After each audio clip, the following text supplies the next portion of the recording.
Flux is a competitive game type that is easy to pick up, but still has plenty of room for strategy and depth. It's also my favorite game type. So today I want to talk about what Flux is, how you play Flux, and at the end of the video I'll give my thoughts on some variations depending on the amount of players you have and any other difficulties you might run into.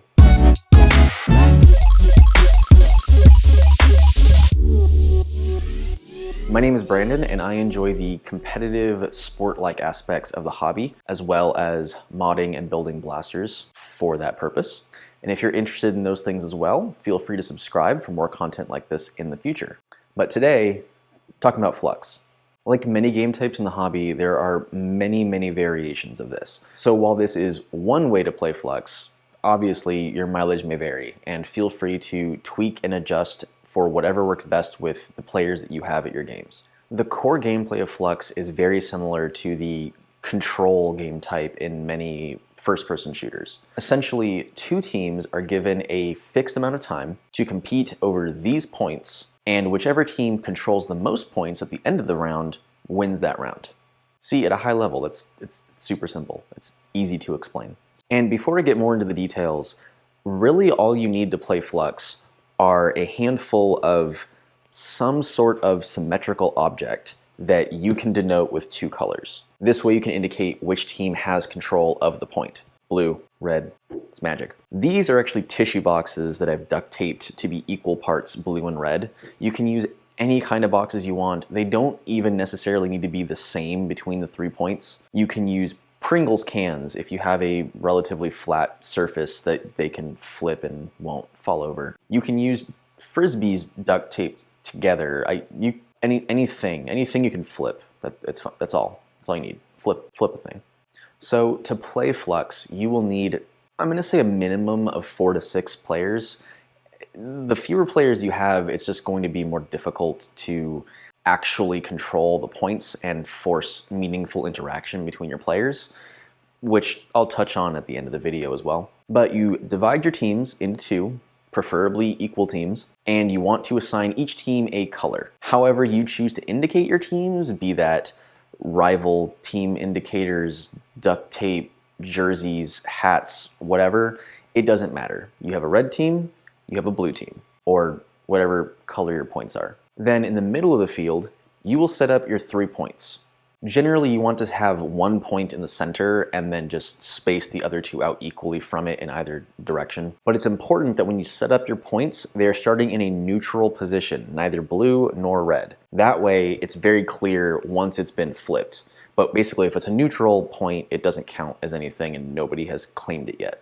If there's a lot of cover between your points, like trees or bushes or what have you, you can have the points a lot closer together.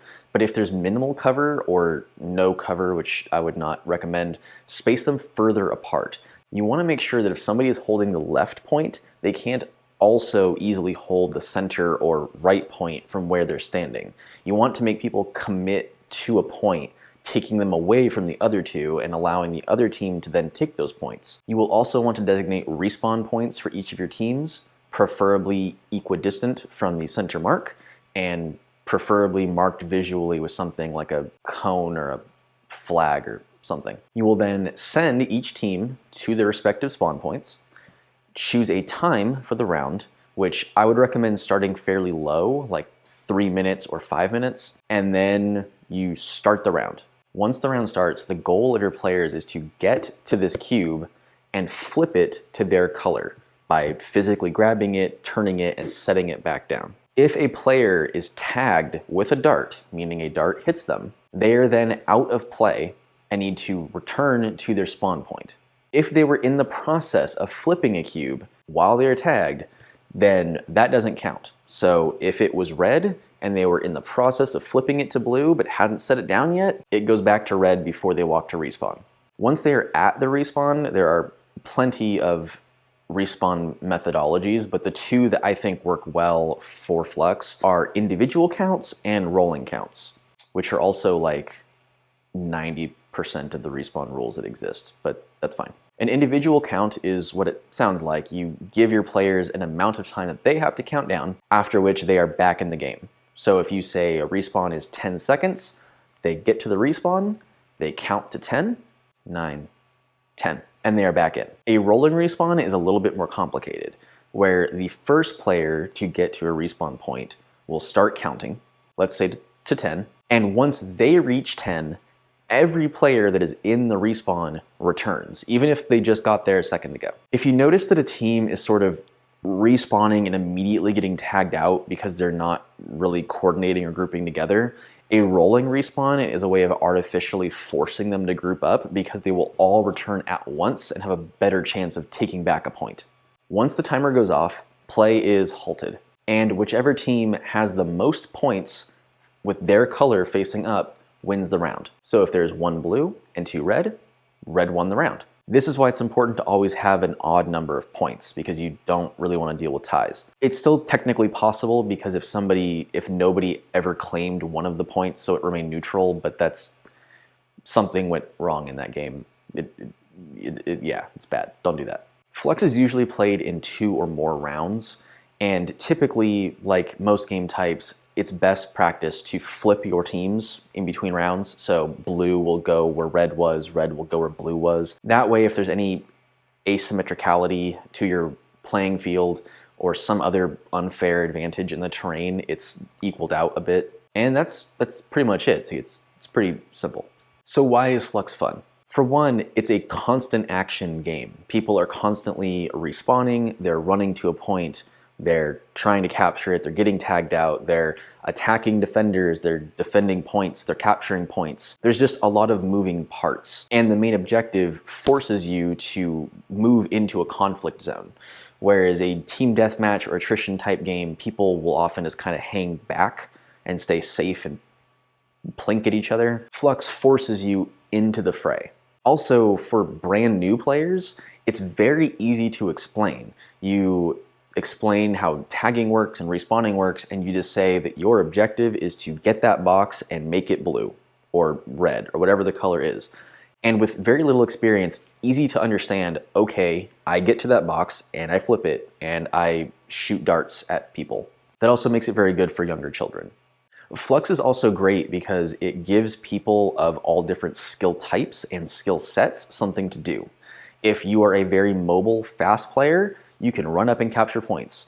If you are a little slower and you have a more defensive loadout, you can defend a point. If you are a super elite sniper, you can hang back and pick off attackers and defenders because they're in a more fixed location, etc., etc. Also, in super or ultra stock games where modified blasters are commonly used, players that are running stock blasters that have not been modified typically are at a disadvantage because their range is just substantially lower than everybody else's. And a game like Flux helps bridge that gap a little bit because they can just run up and capture points even if they can't hit anybody. And if they're running up there, they're closing that gap and they might be able to tag somebody still. Also, when trying to organize lots of people who especially might be strangers and have different comfort levels with communication, Flux makes it very easy to communicate concepts and ideas and to follow those orders and feel like you are contributing. It's very simple to say, hey, let's attack right, let's defend left, something is at center. That's very easy to understand. You don't need to know any other jargon to get that. And it feels cool for someone to yell out, we need to take left, and you go take left, and you did something, and it's fun. It also allows for these really cool sort of sweeping comebacks where all of a sudden you swoop in at the last 30 seconds of the match and you flip 2 points and then the timer goes off and you win and it feels cool. I've had at least one match of Flux in every game that I've run, and I think I've probably played Flux at almost every game that I've been to. So if you organize games, I really recommend that you try it because I like it and I think you should. And if you're a player at a game, recommend this to your organizers and give them a chance to decide if it's something that they think works for them. And there are a few things that you can tweak if you have a lot of players or too few players. Now, if you have a lot of players, just add 2 more points. Make it 5 or 7 or whatever. That will divide your players up more, and the fact that you have more players starts to become irrelevant because you're having smaller skirmishes at each of the points. If you have a very small number of players and 3 points is spreading them out too thin, just drop it down to 1 point. That's fine. As I kind of touched on earlier, it's important to have cover between your points to make sure that holding one doesn't immediately make you automatically hold the others. So take advantage of whatever natural cover you have.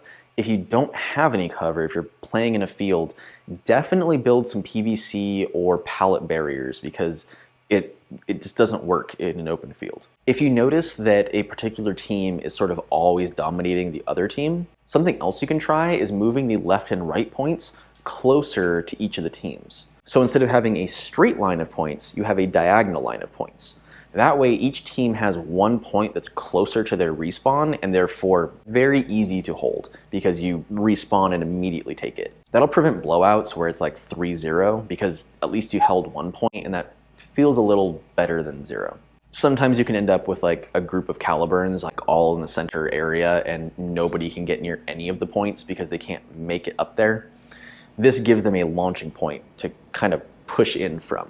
You could even make it a rush type setup where they're in a straight line between the two respawn points. Whatever works with the terrain that you've got. If you find that the action starts finding a kind of lull, like people are kind of collectively running out of ammunition and stuff, just lower the round time. Make it 2 minutes, make it 1 minute. Well, 1 minute's probably a little short. If your play space is exceptionally large or you have a lot of players, you might want slightly longer timers so there's more time for things to actually change hands. Because if it takes 45 seconds to get to a point, you can only interact with it so many times within that time limit. And as I touched on earlier, play with the respawns. Individual respawns or rolling respawns will definitely impact the flow of players, either a steady trickle of players or giant waves of players, and that can have substantial impacts on the flow of a game. So if your club plays Flux or some variation of it, let me know in the comments down below how that works out for you and if there's any variations that you have made for your player base and why. And if you just have any questions about Flux, feel free to ask that too. And if you liked this video, leave a like, and if you want more content like this in the future, feel free to subscribe. And that's all. Thank you for watching, and go capture those points.